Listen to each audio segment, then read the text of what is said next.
Assalamualaikum warahmatullahi wabarakatuh. Ki Dewantara lahir di Yogyakarta pada tanggal 2 Mei 1889 dengan nama Raden Mas Wadi Suryaningrat. Ki Dewantara dibesarkan di lingkungan Keraton Yogyakarta. Saat genap berusia 40 tahun, Raden Mas Wadi Suryaningrat mengganti nama beliau menjadi Ki Dewantara. Ki Dewantara pada masa mudanya sangat aktif dalam berbagai organisasi politik yang kemudian bersama Douwes Dekker dan Dr. Cipto Mangunkusumo mendirikan Indistri Party. Indistri Party ini adalah merupakan partai politik pertama yang beraliran nasionalisme Indonesia yang bertujuan untuk mencapai Indonesia merdeka.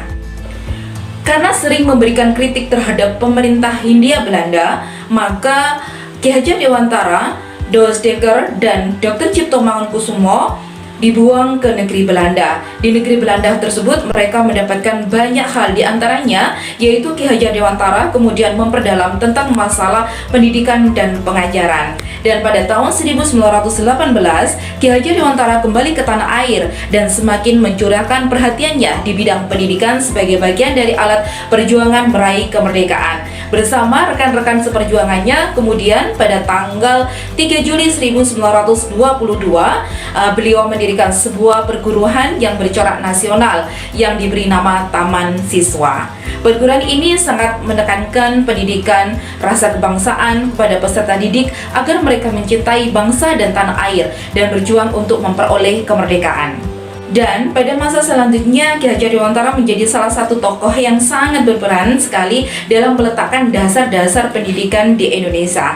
Dan kalau kita bicara tentang dasar-dasar pendidikan menurut Ki Dewantara, maka terkait dengan pemikiran yang sangat luar biasa sekali, bahwasanya pemikiran Ki Dewantara sebenarnya sudah melampaui pada zamannya, dan pemikiran Ki Dewantara tidak kalah dengan pemikiran ahli-ahli pendidikan dari dunia barat.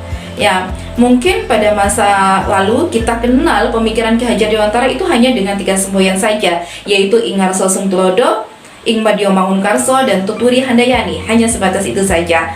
Tapi sejatinya bukan demikian, bahwasanya pemikiran Ki Dewantara itu lebih luas lagi, dan pemikiran Ki Dewantara itu sangat relevan dengan perkembangan pendidikan sekarang ini, yaitu bahwasanya pendidikan itu harus memerdekakan murid, pendidikan itu harus berpusat kepada murid, dan juga pendidikan itu harus mengikuti perkembangan dan perubahan zaman.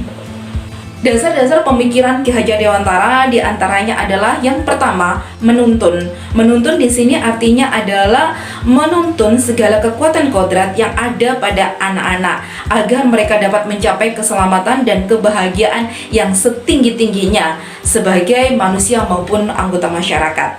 Yang kedua adalah merdeka.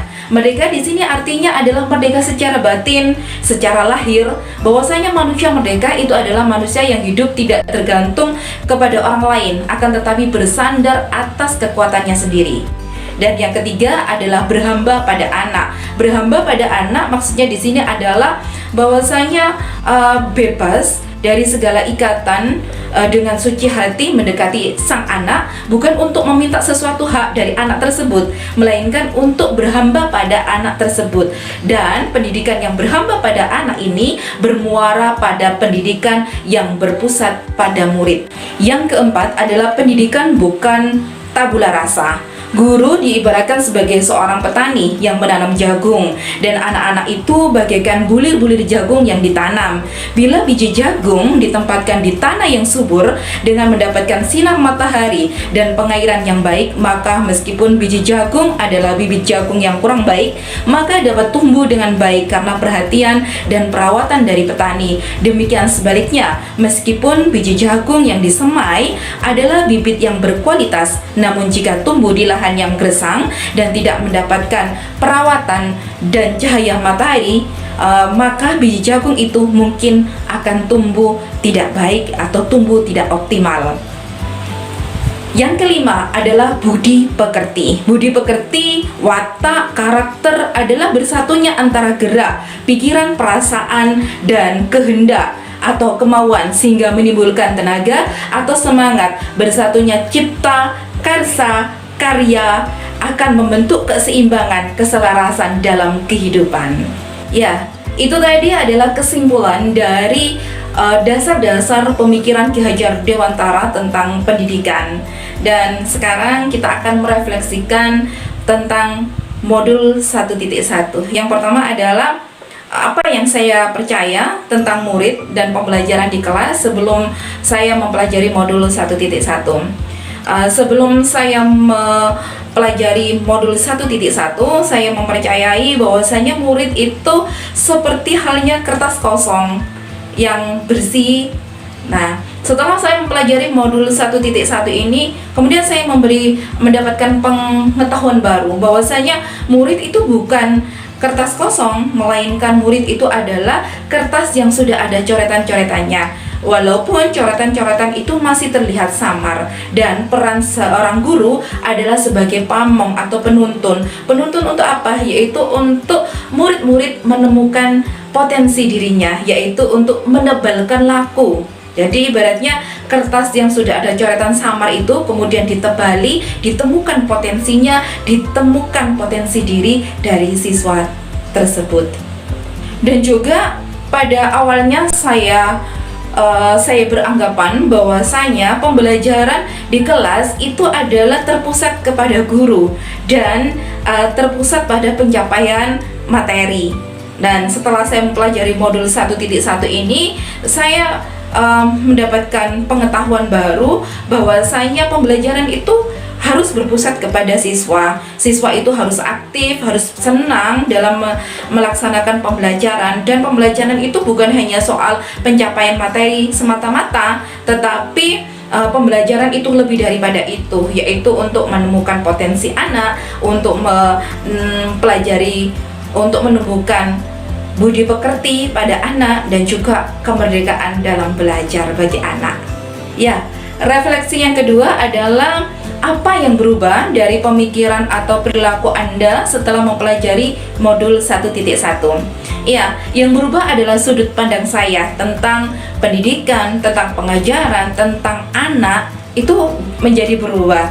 Dan terutama lagi adalah tentang tugas guru. Ya, bahwasanya tugas guru itu adalah sebagai pamong bagi murid. Guru adalah fasilitator bagi murid untuk menuntun, menemukan potensi dari murid guna mencapai tujuan pendidikan, di mana tujuan pendidikan yaitu agar anak-anak dapat mencapai keselamatan, kebahagiaan yang setinggi-tingginya, baik sebagai manusia maupun sebagai anggota masyarakat.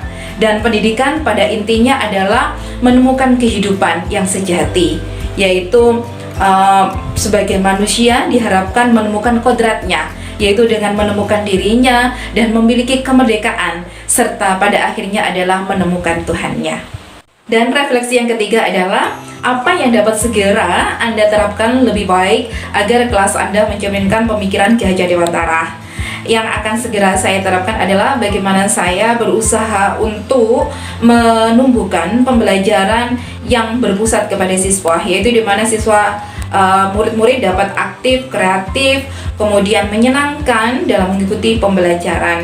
Dan saya juga berusaha untuk terus memberikan kemerdekaan kepada murid saya, kelonggaran, keleluasaan mereka untuk berpendapat, untuk mengekspresikan dirinya, terus kemudian untuk merefleksikan, membuat kesimpulan dari pembelajaran yang sudah dilaksanakan di dalam kelas. Dan terutama lagi adalah muaranya adalah mendorong merdeka belajar pada siswa.